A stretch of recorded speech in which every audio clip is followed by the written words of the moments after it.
What's up, world? I'm Matt Newberg from Hungry, and this is The Feed. Each episode, we'll dive into conversations with the industry insiders who are leveraging technology to shape the way we eat. On today's episode of The Feed, I sat down with Colin Webb, co-founder and CEO of Sauce, a dynamic pricing engine that helps restaurants leverage their data to optimize online sales. In this episode, we'll chat about the history of dynamic pricing, how restaurants can double their profitability on third-party marketplaces, and how variable pricing can alleviate the many cost pressures facing food delivery. Colin, it's great to have you here. Give us your background. You started at MIT, you worked at Cruise as an engineer, and then you took the red pill and went into entrepreneurship. I guess talk to us about that and like kind of how you got into this crazy restaurant space. Yeah. So great to be here, Matt. So I kind of studied as an engineer, did mechanical engineering and computer science at MIT, had worked on a variety of projects. I always loved building things growing up. So worked on a variety of things ranging from building like drones and quadcopters and using AI to help drones fly to building like different models for automated portfolio management. So working in fintech and, figuring out how to use code to make people more money and to trade on different asset classes. And then afterwards, I was like, maybe I should actually use my mechanical engineering degree. And I ended up going and working for Cruise through General Motors. And I worked in their like robo-taxi program, building their self-driving cars. So I don't know if you've been to San Francisco anytime recently, but those cars driving on the road. I both released products onto the vehicle, particularly around LiDARs, but then also led a small software team for like just rigorous testing for these vehicles. So huge engineering background. But then at the same time, both my co-founder and I, while we were both engineers and we met at MIT, we'd also worked in restaurants before. We worked in the food business. When was that? This was like back in high school and even pre-high school. So family members started brick and mortar businesses. We ended up working, at least myself, I ended up working in businesses owned by like my family members. And so would literally, understand kind of that long day that every single restaurant employee or every single like food business employee has, where, you're up pretty early getting ready and you're closing shop pretty late in the evening and obviously serving customers all day. Anyway, through this, realized that, while we've come a long way as engineers, we've worked in restaurants before. And we'd seen a whole industry that was digitizing faster than ever. And essentially every single restaurant business, every single food business was becoming an e-commerce company, which meant you had so much more data and technology. In fact, more than most people knew how to be able to manage, right? And it's not like every single restaurateur has a secret team of data scientists or a secret team of engineers to help them sell in smarter ways. But it turns out a little bit of optimization can go a long way. Yeah. And I'd worked on a bunch of different optimization problems in the past, whether it be, optimizing how cars drive on the road by themselves, or optimizing, portfolios, or, drone travel and drone flight. Turns out a lot of that similar kind of data and optimization opportunity is now present in the restaurant space, which is just embedded with so much technology. So amazing. Great story. And where were these restaurants, by the way? So for me, I grew up in Georgia. So kind of like northeast of Atlanta is where I grew up. And my co-founder, Nene, grew up in Houston. So interesting. So I'm thinking the thing that's popping up in my mind are those old school Sabre computers that American Airlines, I think, had back in the day to do dynamic pricing, whatever year that was. But let's talk about other industries outside of restaurants, the kind of the history of dynamic pricing, yield management, whatever. I mean, there's lots of terms, right? Yeah. What are the key strategy that these industries are kind of leveraging to improve profitability that restaurants are kind of the last kind of industry to adopt. Yeah, it's actually really interesting because history of dynamic pricing actually goes way back beyond airlines and beyond hotels, beyond Uber, all the way back to the days where everything was dynamically priced. When, if you wanted to trade something, you haggled for the price. The merchant would say, okay, I'll give you a discount. I'll give you a discount. Or, yeah, you're in the bazaar. You're looking like you're, about to spend a bunch of money. So let me show you the expensive items. Let me show you what you can get as a bundle here. Right. And so, it's interesting because back in the day, most things were dynamically priced. And then if you saw during the spread of, the 1900s, especially with like kind of big box retail, a lot of things became static priced because we had the ability to print out prices and actually have those prices. You couldn't haggle someone. You can go into Best Buy and be like, let me get you down to 1,000. I mean, maybe you go into a car dealership and, you talk your dealer down. Exactly. And so we saw like the massive scaling up of these kind of big box retailers, also restaurant chains before, restaurant chains weren't a thing 200 years ago. Oh boy, what has happened?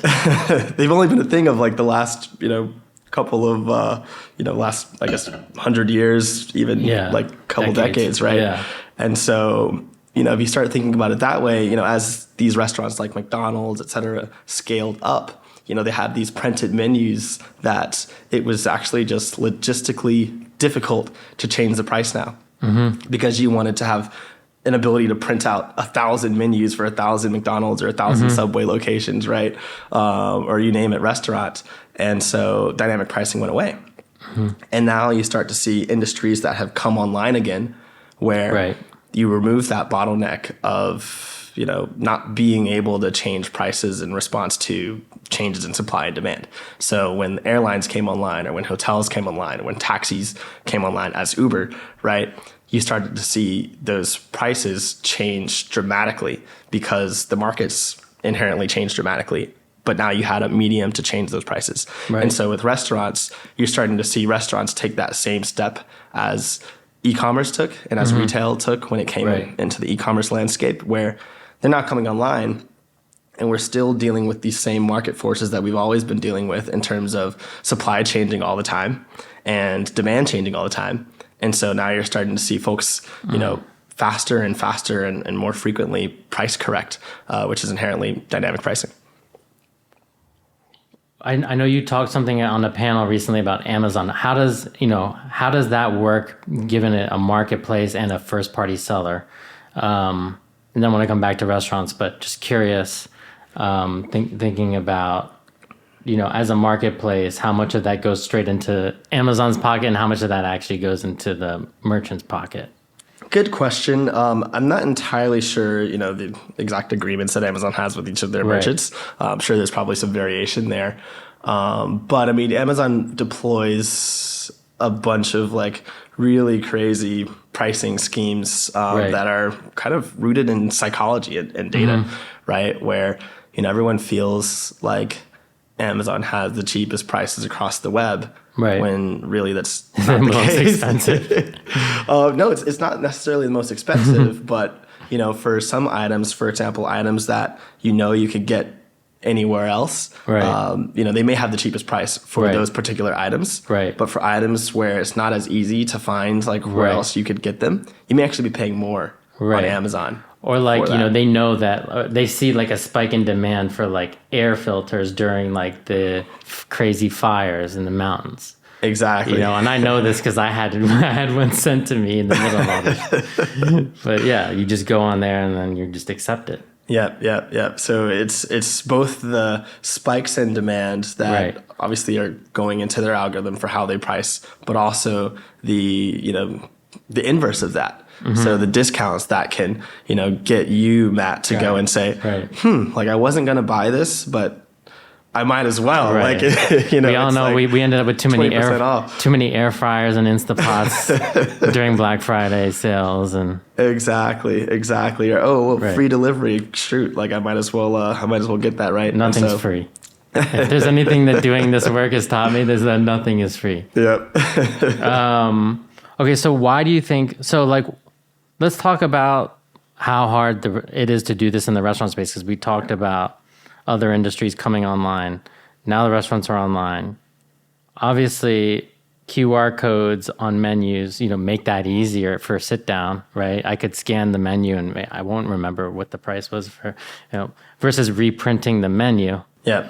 That changes the dynamic, right? Yeah. So like, I guess let's define the contours of like, the restaurant online and offline, and like kind of what those boundaries are and kind of why this is suddenly happening now.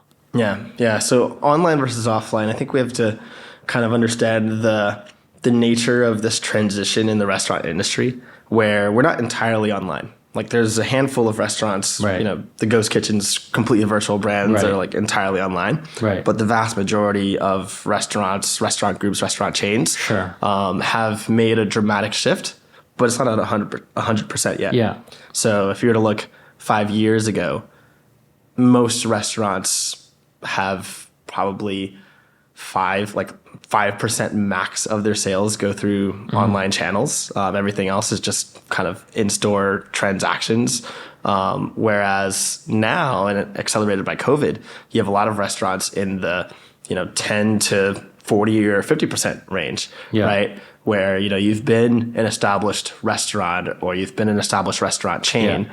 but now you have DoorDash, or you have Storefront, or you have, your QR code, and you have so many right. of your sales. Kiosks, like look at Shake Shack's kiosks. Like exactly. If you exclude the kiosks, it sounds normal, but when you include the kiosks, it's like, damn, this is a digital business. Yeah, exactly. So you're starting to see the more tech-forward restaurants who've already made that like large digital switch, right. meaning they have a higher percentage of their sales digital, start to look definitely more urgently into dynamic pricing solutions, because they now can. And it's something that ends up being extremely powerful when it comes to being able to drive up profits or being able to convert more customers, being able to overall affect the metrics that you care about for your business. In terms of online versus offline, I would say most of dynamic pricing in the restaurant space, at least high frequency dynamic pricing, is happening online, of course. The low frequency dynamic pricing is still happening. Yeah. But it's happening, every single time someone's supply costs raise and reprint a menu. Exactly. And so you go through the cost of reprinting an entire menu to save your menu from being entirely unprofitable because the cost of your corn and your beef have changed dramatically, but you'll do that maybe every couple of months. Right. Or if you're like a tasting menu that does some crazy thing every day or so. Like some restaurants, they put the date on the bottom. It's like, oh, damn, you just printed this, Yeah. It's like really farm to table. It's like instant farm to table. But, those are the fancy ones. That one, like they probably already marking it up so much. It's not really that important, but okay. So let's go into sauce. I think we've given a general primer on what dynamic pricing is and kind of where this can take effect. What is the pitch to a restaurateur, and then maybe talk about some of your partners, because you recently announced a lot of partners. Let's start with that. Yeah, to a restaurateur, it's pretty simple. How much delivery are you doing? How much online sales are you doing? Mm-hmm. Do you want to be twice as profitable through those channels? That's the pitch? Yeah. Do you want to be twice as profitable through your delivery channels, through your online sales channels? If so, then you should be dynamically pricing. Or do you want to convert more customers? We have kind of two groups of restaurants that choose to onboard our platform. Mm-hmm. Usually it's like you want to be more profitable because your food costs are rising, your commissions on delivery platforms or things that you're challenged with, struggling with, trying to figure out how to make that channel a real revenue driver. It's a growing percentage of your sales. Exactly. And it's eating more and more into that pie that's getting squeezed by labor and food costs. And you're no longer in a world where, you thought you could just shut it off. You thought you could just turn off DoorDash. You thought you could just turn off Uber Eats. Right, it's like a drug. Yeah, literally. It's become so important and so critical that you're not only on these platforms, but successful on these platforms. Right. And so how do you be successful? now you can start looking at smarter pricing strategies, like dynamic pricing. I would say on the contrary, you have a group of restaurants who, they're trying to grow transactions. They're trying to convert more customers and actually grow their business. Maybe they're not entirely focused on being more profitable. They just want to get more orders. You can use dynamic pricing that way as well. And so typically we'll kind of identify, what group a restaurant is in and then sell them either version of the dynamic pricing product. Right. So the hypothesis on the latter of like getting new customers, that people are like checking you out, but they're like, I'm not going to buy this burger because it's like too expensive. Yeah, exactly. And that's actually one of the things that a lot of restaurateurs don't quite realize because they're not as, experienced with being e-commerce companies. Right. But because now that they are e-commerce companies, they now have a conversion rate. They have a click-through rate. Where they try explaining this to where not everyone that goes and visits your page converts to make an order. Maybe it's 20% of your visitors on Uber Eats actually go to make an order. Maybe it's 50% on DoorDash. And so what do you do about the other 80% on Uber Eats? What do you do about the other 50% on DoorDash? The people who are just browsing, who are looking, saying, this is an interesting concept. Maybe I'm not ready to eat right now. Maybe I don't want to order right now. How can you get, half of those people to convert and decide to order during that time? Are you getting that data from the marketplaces? Do they tell you how many people land on your page? Yeah, exactly. Got it. Exactly. So you can see that result improve. Yeah. So we can see that. We can see that result improve. We can see how many people visited a particular site or a restaurant's page. We can see how many people went through to make a purchase. For one of the platforms, we can actually see how many people added something to their cart. And so, starting to get data points like these are really important for illuminating for a restaurant. Hey, you have a menu item that's $15. And if you were to decrease the price of that item to $14, you might get a 20% increase. Yeah, what's the elasticity of demand? You have to basically run these experiments in real time to figure that out. Yeah, exactly. And pricing is so interesting that you see varying levels of elasticity by price tier and by, categories of items, for example, where, the change between $14 and $15 is like way more significant for demand than the change between $16 and $19. So you just find that when it comes to food. Exactly. So is that a universal tipping point, or that you're just giving me like random numbers? This is aggregate from an experiment that we ran. An experiment that we ran, literally changing prices of food items, A/B testing, and finding out, if you were to increase the price of this item this much, when do you see a demand drop off? Right. And so you see that between 14 and 15. But 16 and 19, you might not see that at all. Wow. And this was like, there was a thing called the penny gap. It was a term in like e-commerce 1.0, which was like, as soon as you start charging a penny, like going from 0 to a penny is like insane drop off. Of anything like above that, obviously there's like a smoother curve, right? And it seems like that you found your gap here. It's in the $15, $16 range. Yeah, we actually found a variety of gaps. We found one around 14 to 15. We found one, around like $7, around $9, around 19, like a handful of different price points. For sides and entrees, basically. Like categorizing them by like drinks, sides, entrees, etc. Yeah, this is just aggregate in terms of... just any item. Yeah, any item. But obviously, given the prices of these items, largely they're like sides and entrees. Right. So interesting. Yeah. So what are the tools that you're providing, and like what are, you said 2x in profitability. Like what sort of results are you seeing? Yeah. So for a restaurant that gets, let's say a restaurant gets $20,000 a month in third-party delivery sales, right? They may be able to make, $1,000 a month, maybe $2,000 a month in additional revenue that's coming in as profit, just from taking a basic like surge pricing type of approach. So that's pretty substantial because, that restaurant may already be at a 5% profit margin, and now you've added another 5%. So now they're at a 10% profit margin. Or in some cases, we've actually seen some restaurants go from having a 10% profit margin to, a 20% profit margin, right? This is overall across their entire business, across any of the channels that they have dynamic pricing on. Oh, so, just looking at digital. Yeah. Digital P&L. Yeah. Okay. But for a restaurant that's, mostly digital, or for a restaurant that's 50% digital, then, it's pretty substantial. Right. So. Very cool. And then the tools are, like, if I were to log, so you recently launched the self-service product. What are the basic tools that you're providing restaurateurs or their tech consultants who understand CVR and stuff to work with? Yeah. The most basic thing we provide is just demand-based pricing.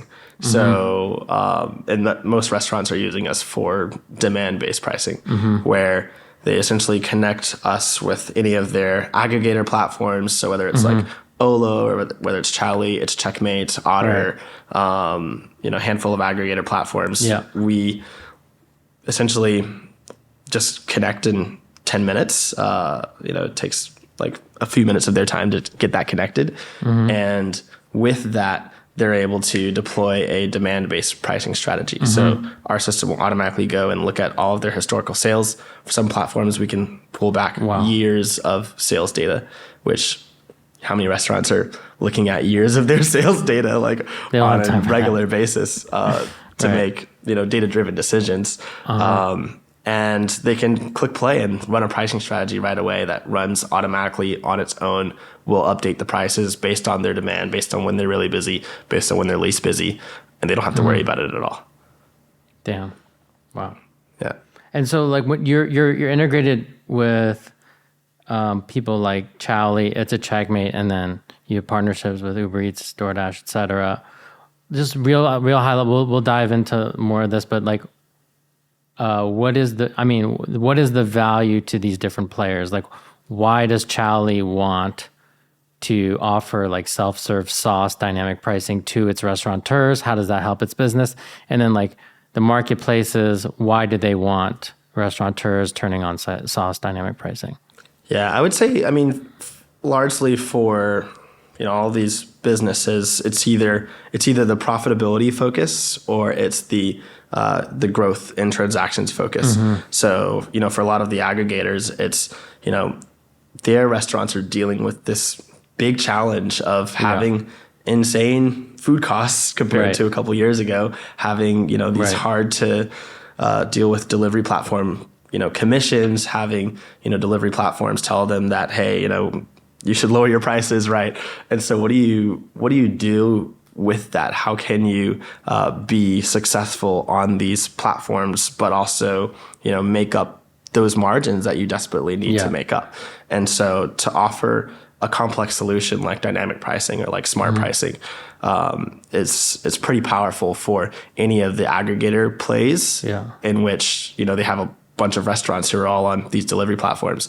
And this is something that helps them be more successful on the delivery platforms, more profitable, and hence more successful on an aggregator platform. For the marketplaces themselves, oftentimes, we've seen major marketplaces look at things like, order volume, or look at things like basket size, in terms of, hey, if you can use dynamic pricing strategies to be able to help a restaurant gain more sales, help a restaurant offer more discounts, lower prices that get more orders or higher basket sizes, that's going to be something that, keeps them with us, keeps them with our marketplace. Right. And so dynamic pricing can do both. Right. And retention and GMV, or average basket size. Exactly. Because you've been to many restaurants, and I'm sure, there's times when you've looked at a menu item and you're like, wait, I wasn't going to get this dessert, but it's only $5. I might as well. Like, I wasn't going to get these extra fries, but I'll get a discount if I do. So I might as well add something new. Right. And so, there's a lot that you can do with pricing in terms of being able to get people not only to order more frequently, but to order larger amounts. Yeah. If I'm in a group of people, like I do this thing where obviously I have a friend. shout out to you know who you are.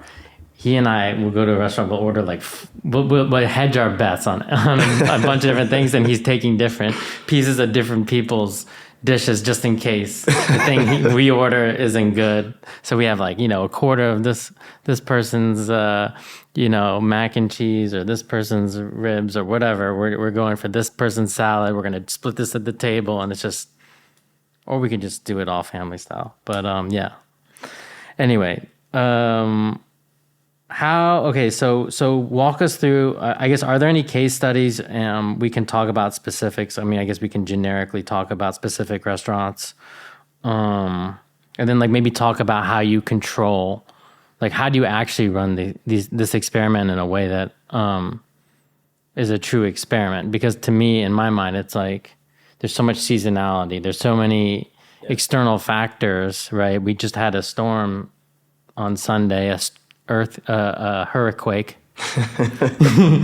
I was getting push notifications, by the way, from Uber and DoorDash, and I think they put out press releases saying that they weren't delivering. But did you feel the earthquake? I didn't feel the earthquake. Oh man, did you feel it? Oh yeah. I was whoever's on the mic for this app, the notifications is drunk right now, because I don't feel anything.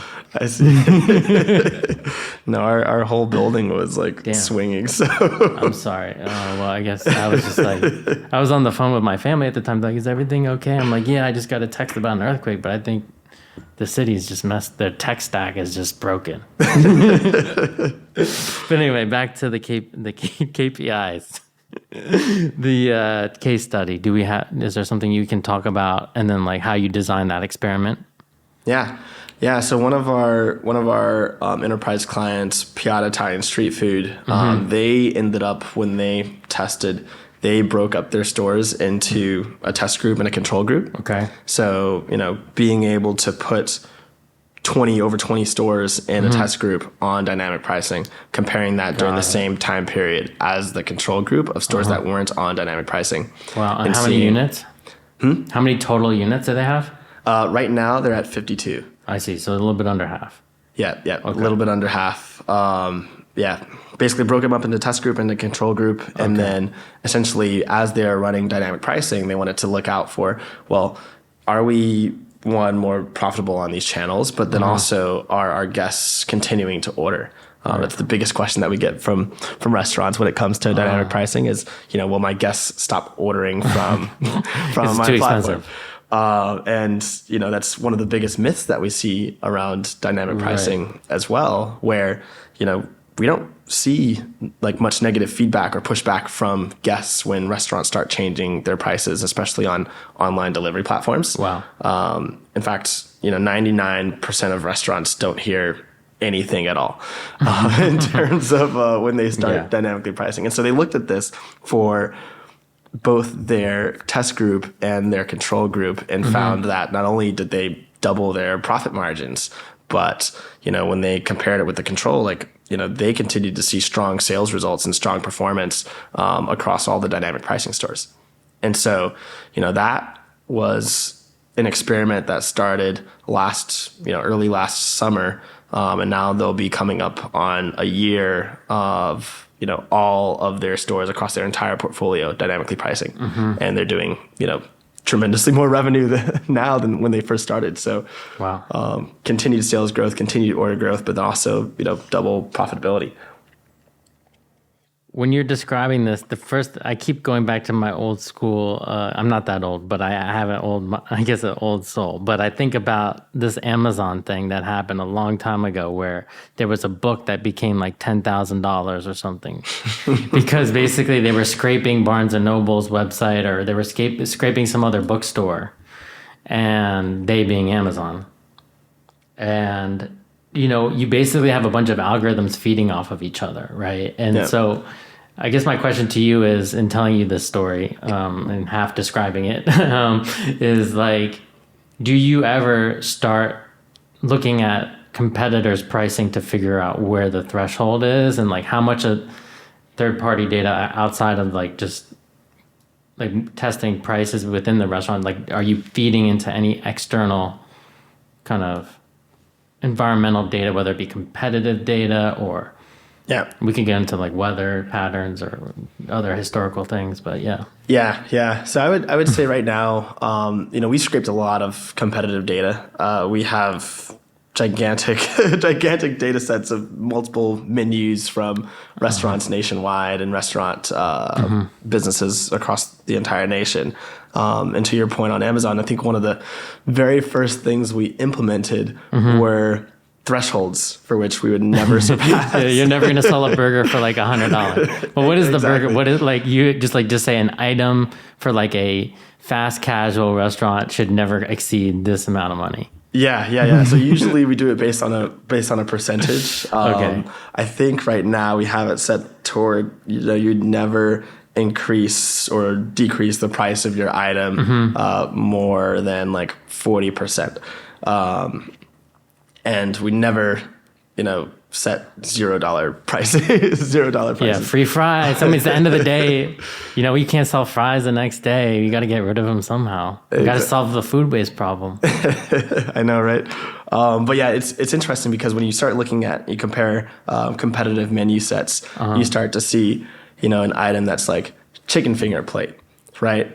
And this chicken finger plate might be $15, and then you start comparing against other chicken finger plates. Maybe you find one that's $12, maybe you find the one that's $20, right? And then maybe you find one that's like $150. And that's like the catering order. It's the catering, but it's the exact same price, right? It's the exact same, not same price, but the same item name, right? But it's just you're lacking the context. Exactly, you're just lacking the context that this is a catering item, and obviously somebody looking at that menu would know, okay, this is a big platter picture where the other one is just a single nugget. Exactly. And so that was one of the things that we discovered really early on. We started building this automated pricing system that could handle the complexities of food prices. But yeah, we've looked at a bunch of competitive data. I would say we've used a lot of it in terms of our pricing system and its design, but in terms of like the regularly day-to-day or hour-to-hour changing prices, a lot of it is actually demand-based. Okay. So a lot of it's looking at both your historical demand and also your recent demand in terms of, this Wednesday at noon, how many orders are you going to end up selling, and how many orders could you end up selling at this new price? And then, when that noon time turns to 1 p.m., how can we update our assessment here? And so we've got these like hourly assessments of demand that are coupled with pricing that we continue to build upon as a feedback loop. Very interesting. So I feel like right now being earnings season, hearing all these CEOs pontificate about AI, a lot of words like generative AI get thrown out there, right? Which is like, for me as a creator, I use Midjourney. A lot of my readers will know that my JPEGs are all Midjourney JPEGs, and maybe I will not use ChatGPT to write my articles. Okay, just for the record. Okay, I do not use it. Okay, but maybe for note taking or something. But anyway, how would you describe the types of models you're building within like the broader AI kind of framework?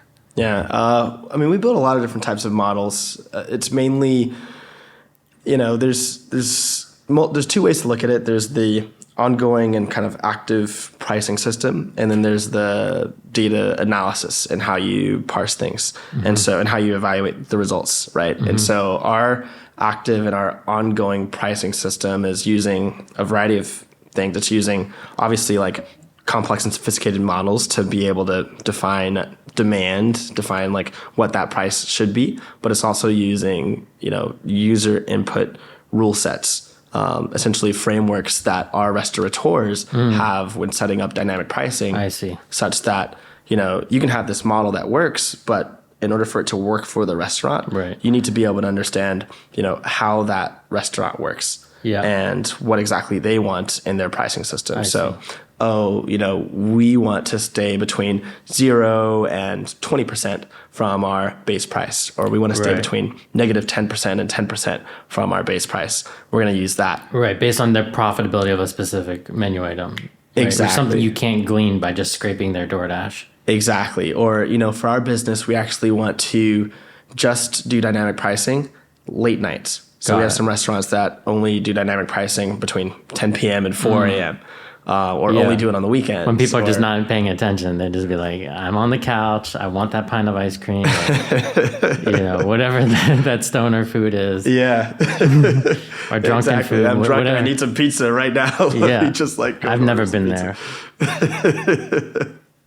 Yeah. No, nobody's been there. On the pizza front, like Domino's being like kind of the OG tech company in the restaurant space, like did they do this?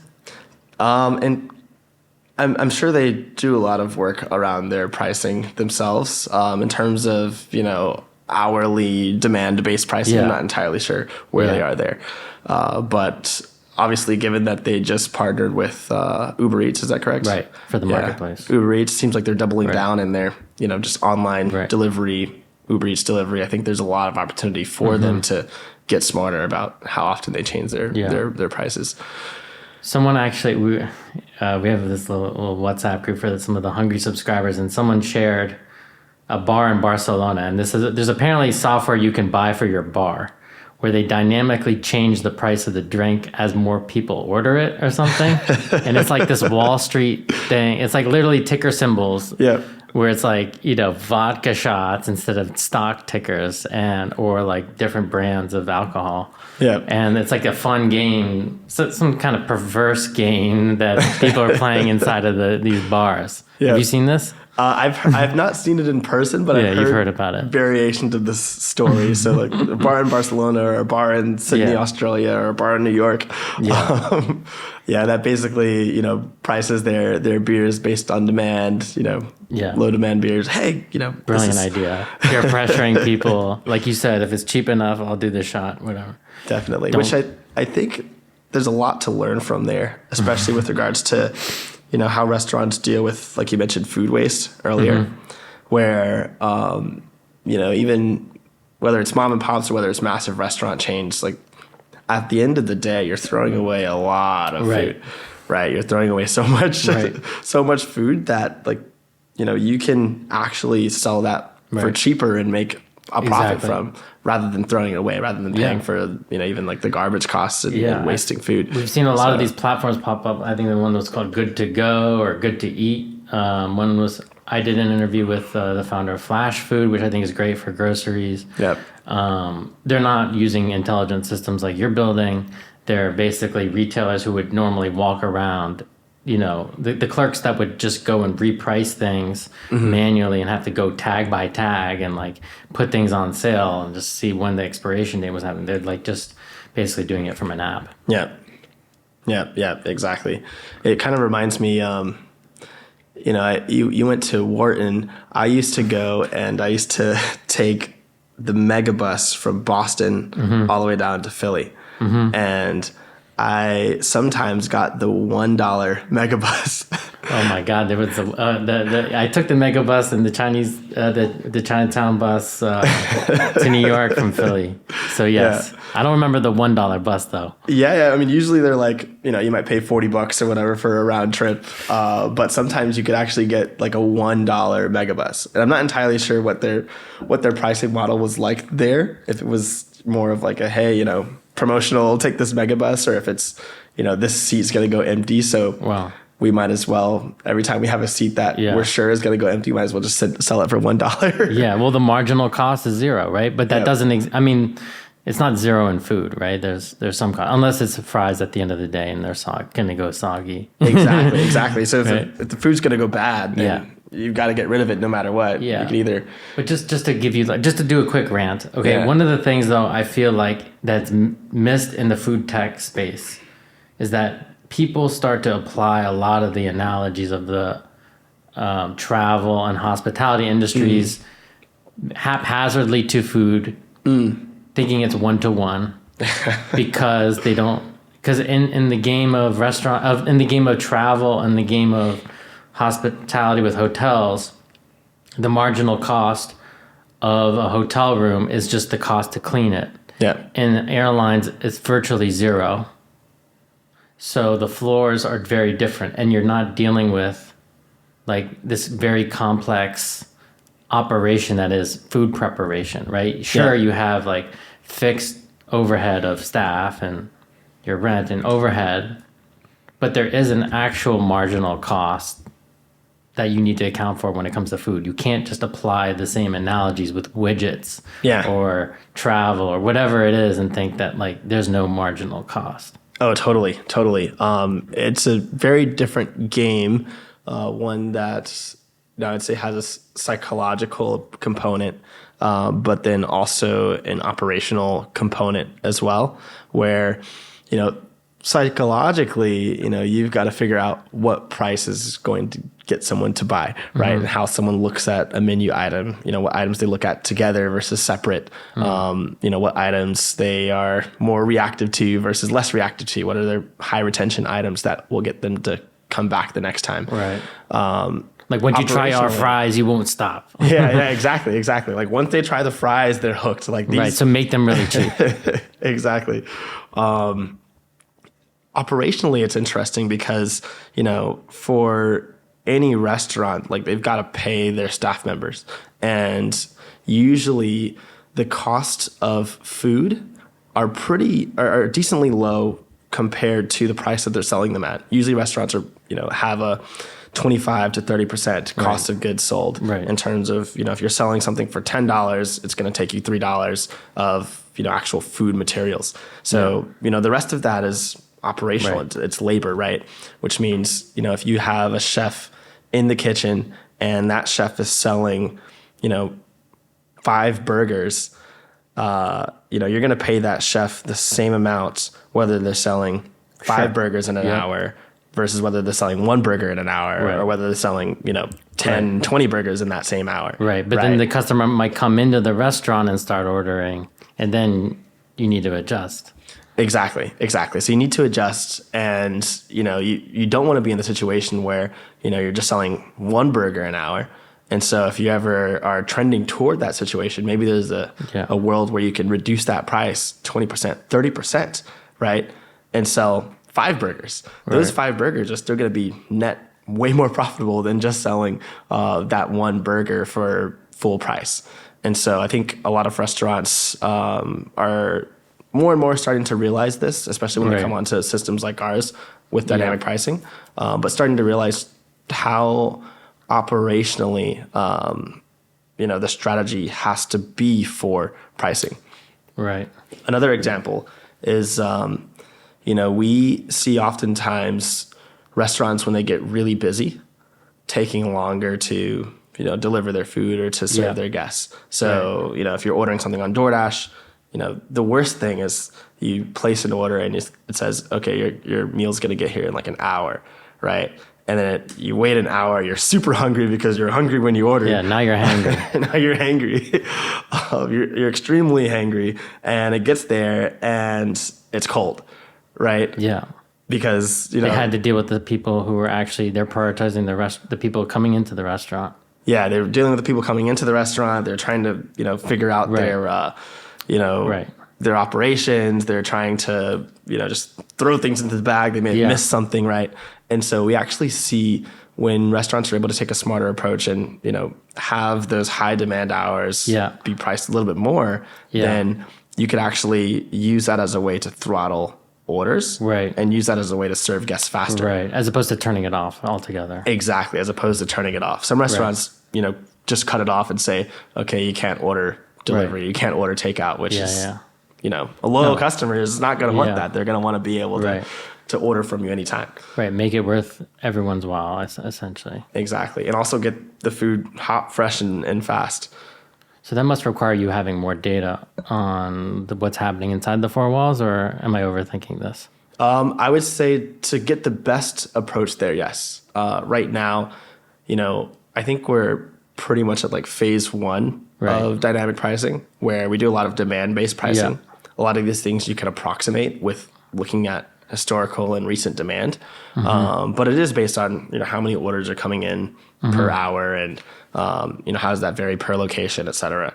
We take a location-specific approach. I would say when you start to get to phase 2 of dynamic pricing, which is where we're headed, you can incorporate even more tactics. So looking inside the four walls, looking at, how many people do they have staffed at this point? Right. Like what's their actual production output of this restaurant? Right. Looking at, how are my food costs trending? Right. If I know that the price of chicken went way up, like how should that affect all of my chicken items? Right. How are my competitors pricing? Should all these I inputs? Yeah, if the competitor next door has a deal or a promotion that they just released, should I be able to have my restaurant follow suit? Yeah.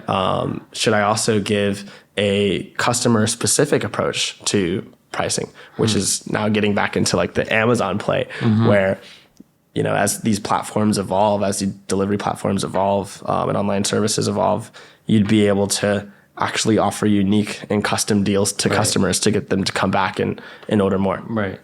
We're starting to see some early signs of that with loyalty programs, but I think there's going to be way more activity there. That's fascinating.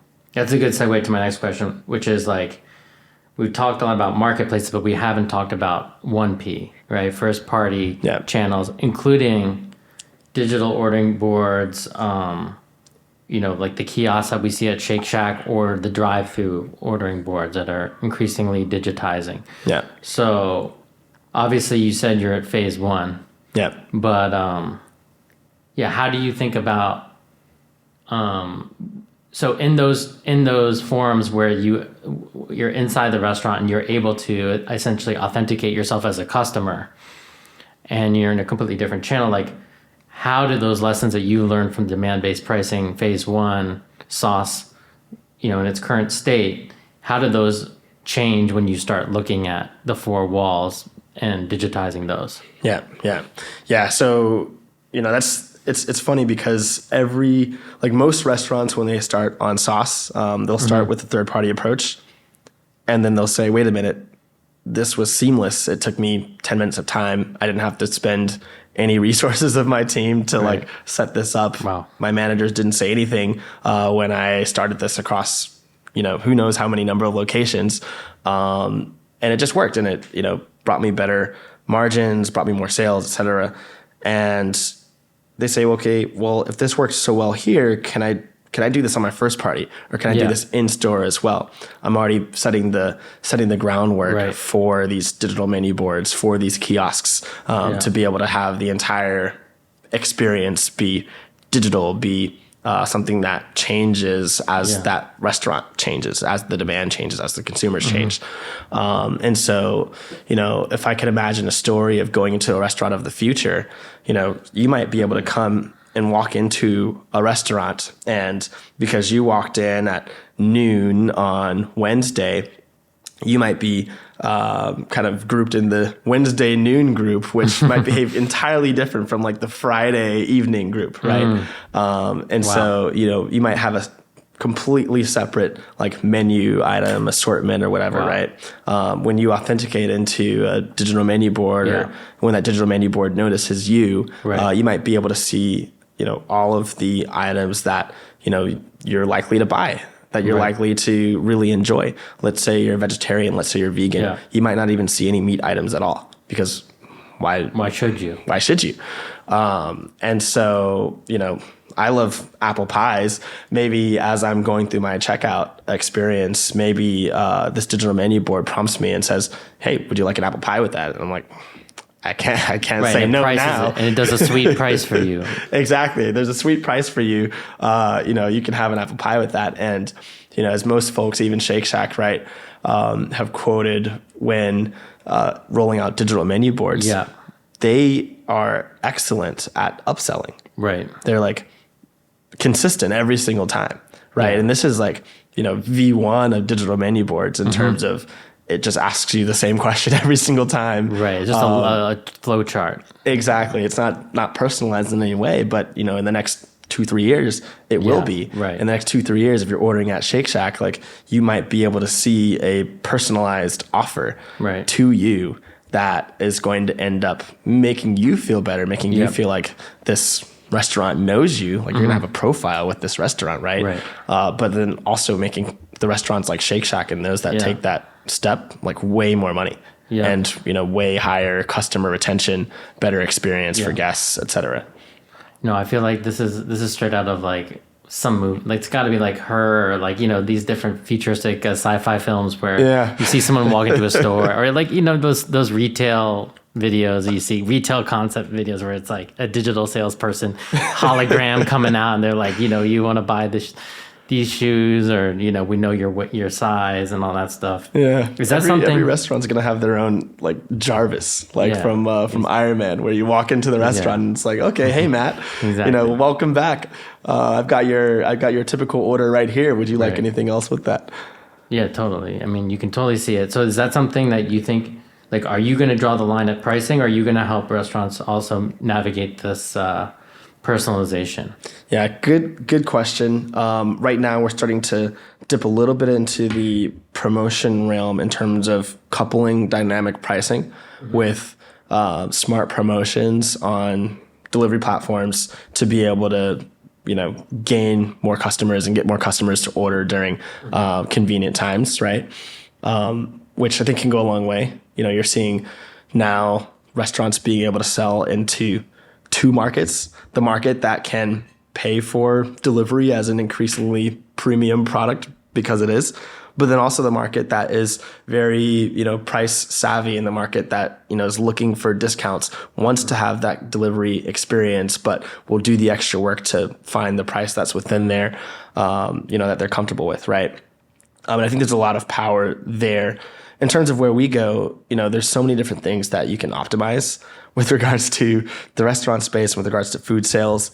There's also so many problems in pricing that, while these problems exist in restaurants, we also see these same types of problems in, other tangential industries where, whether it's convenience or whether it's groceries, everyone's coming online as an e-commerce company with a bunch of data, a bunch of technology, a bunch of prices that they're not the experts in, right? And they don't have time to, get that expertise really quickly. So why not use a system like Sauce to be able to price on your gas station or your grocery store, right? And so I think there's a lot of different avenues that we can take here, both in pricing and the optimization space. We'll see what's to come. Yeah, you made me think about Instacart buying Eversight, I think is the company, right? So that's twofold. It's in-store prices that they're doing with those digital tags, and then it's also, obviously the marketplace testing different prices. Which company did they buy? Which one? Eversight. Eversight. Right? Okay, I'm not too familiar I think with it's that. called Eversight. I see. Nice. But yeah. So now they're doing in-store. 360. Cool. Everything. Yeah, I mean, it makes sense. Yeah. Makes sense. So DoorDash has come out with some rules recently. I think I wasn't at Food on Demand. I think you were there. Yep. I heard this was like I think your panel was like the must, that was like the thing I missed out on. Apparently. Definitely. But this sounded like a controversial thing. I think there were some heads in the room. They came out with these guidelines that say, you better keep your prices at parity with the in-store prices because DoorDash wants to be looked at as an affordable platform. So I guess my question is, as partners to all these different marketplaces, I'm sure everybody has like generally the same feelings about things because their business models are fairly similar. How do you walk the line between making sure that their customers, meaning restaurants, have positive retention, that they aren't going to go out of business, so they can improve their profitability, like all those costs we were talking about, but also you playing by the rules? Yeah. Like how do you skate by that? Yeah. So it's interesting because obviously there is a lot of press around DoorDash and restaurants needing to come back to price parity. On our side, we heard a lot of restaurants asking, or saying, "Hey, look, DoorDash is telling us that we need to bring our prices down. Right. Otherwise, they're going to rank us lower on their delivery platform, et cetera." And then DoorDash came out and said, "Hey, all of these rumors, quiet down. Like this is not what we meant." And they had a whole press release around. I didn't see that clearly. they had a whole press release on the DoorDash page around how they're just making adjustments to their algorithm, and restaurants have complete freedom to price however they like. But, they will prioritize, restaurants that have, lower prices, or that's going to be a factor in their algorithm, but not the only factor. And so I think, you're starting to see in food delivery the same thing that happened in rideshare, where, for the longest time, the Ubers and the Lyfts, right? They're selling, an amazing product. Like the fact that we can order food and have it come to us in minutes. Right. Push a button, have a car come. Is fantastic. The fact that we can order Uber and have it come to us in minutes is fantastic. But it is a premium product. Like it is very operationally costly to maintain. And I think, the delivery companies are starting to, the food delivery companies are starting to see that in terms of, you've got a bunch of invested capital, you've been able to scale the market, very broadly, but now you've got to make money. And, and in order to make money, you have to have, certain metrics on your platform that allows, so you have to have a certain amount of order volume that restaurants are receiving.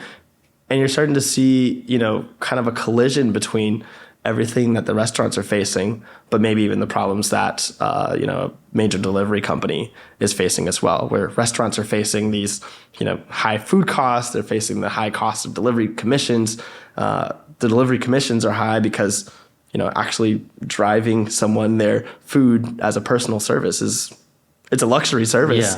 Yeah. But we all have access to it now, but it still is a luxury service. And so what do you do there? You start to split up the pricing into, different tiers, those who can, pay for that luxury service and have more money to pay for it. But then also those who you might offer more discounts to. Yeah. Right. Yeah. You can't just be in one market. You've got to be in multiple. Sure. And so, I think for, any major delivery platform, I'm not saying DoorDash in particular, but for any major delivery platform, they're thinking about things like this, and they ought to be thinking about things like this, and they're probably going to end up taking the same path that Uber ended up taking and that Lyft ended up taking, literally adding dynamic pricing to their businesses and having that be something that generates billions of dollars because it eases this pressure that, they're probably under, right? It allows them to sell, their standard delivery product. It also allows them to sell higher. It allows them to sell lower. It allows them to, essentially be better for the restaurants and better for the consumers. No dead weight loss, as my high school econ professor would say. Right? Something when you were talking about that, I thought about that lawsuit of someone that had their kid basically use an Android and compare it to an iPhone on DoorDash, and they're like, here's a consumer complaint that DoorDash is making Android, it says that Android customers can't afford as much as the iPhone users, and they're just charging an extra $2. And I was dying. Yeah, I'm not familiar with that one, but that made headlines for a week. Okay, so you kind of touched on this, but from my vantage point, I'm looking at this stuff every week, but it's in New York we have not only fee caps but minimum wage legislation that is pending, right? Which is going to inevitably get passed to the customer somehow, some way. Yeah. Right. It all ends up just costing more money. It's inevitable, right? If you look at groceries, it's all going to get passed on to the customer, right? There's no margin for restaurants. There's no margin for grocers. Yep. There's definitely no margin for the third-party delivery companies. They're not paying it, and they're the middleman, so they can just pick which side they're going to bear who's going to bear the cost. Yep. Right. So I guess my question is, you're coming in here as another entity on top of this. How do you think you can alleviate these pressures? Yeah, great question. I think it really is, a sign of kind of the elevation of the market for food delivery, where yes, these costs of delivery drivers, right? Labor costs are affecting both delivery drivers, but then also, restaurant employees who, rightfully, they need to be able to earn a living that they can survive off of. Yeah. But, for them to cook and deliver your food, that comes at a cost, right? And if you want food while sitting at your house watching Netflix, not leaving your house at all, then you're going to have to pay for somebody to actually deliver that to you. And the restaurant's going to have to pay for the person that cooks the food, right?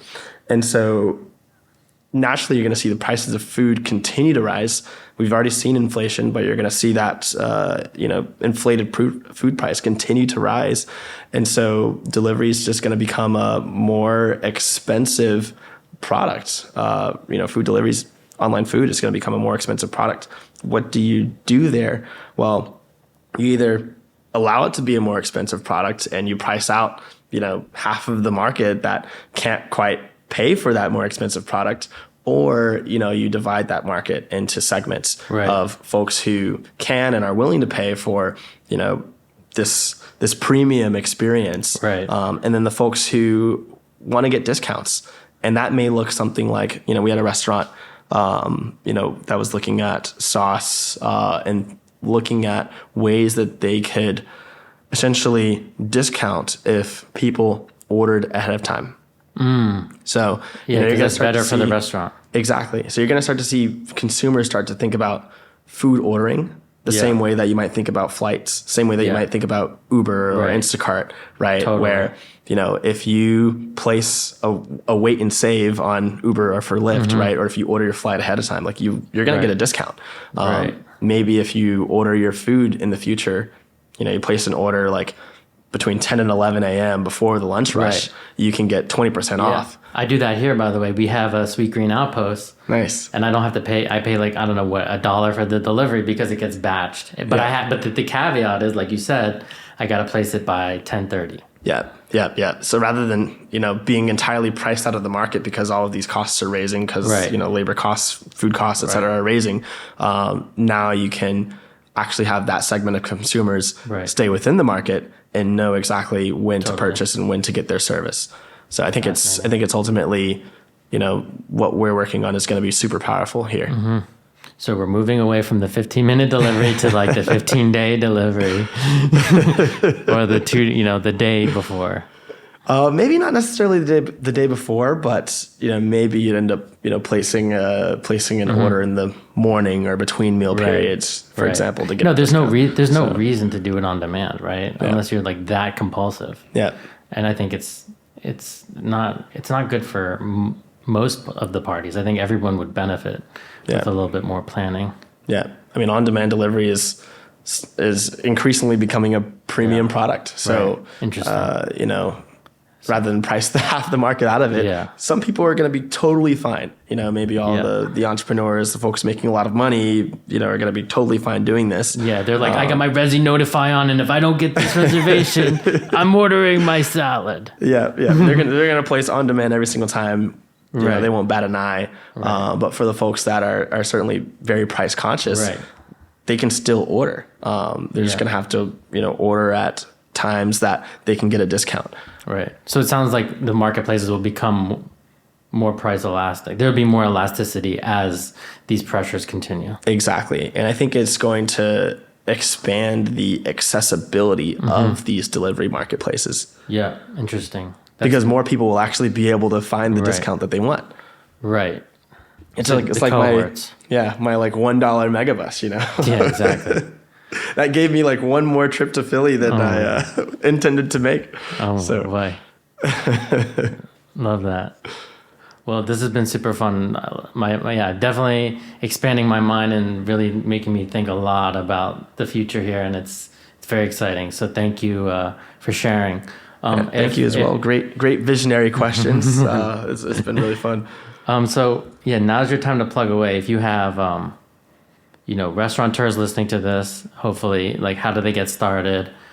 Smart, engineers, marketplaces, well, not marketplaces, but like any tech partners, they all could be listening. So now's your time to plug away. Yeah. If you're dealing with rising food costs, if you're dealing with delivery platform commissions, if you want to be more profitable, you want to be more successful, gain more orders, more sales, convert more customers on delivery, then absolutely you should be doing dynamic pricing. And Sauce is the leading dynamic pricing platform that allows you to spend less than 10 minutes of your time connecting your either Olo or Chowly, it's Checkmate, Otter, Toast, Square, a handful of platforms and essentially leveraging the power of data-driven pricing and data expertise.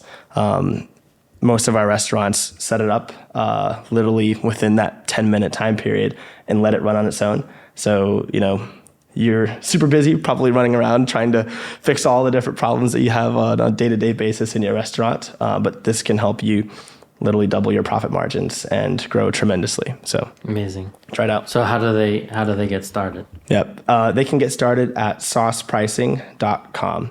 SAUCE pricing.com. Okay, and then what about jobs you're hiring for or partnerships? Yeah. We actually just announced or haven't even announced it yet, but just have a job posting up for an enterprise sales leader to help us on the enterprise side.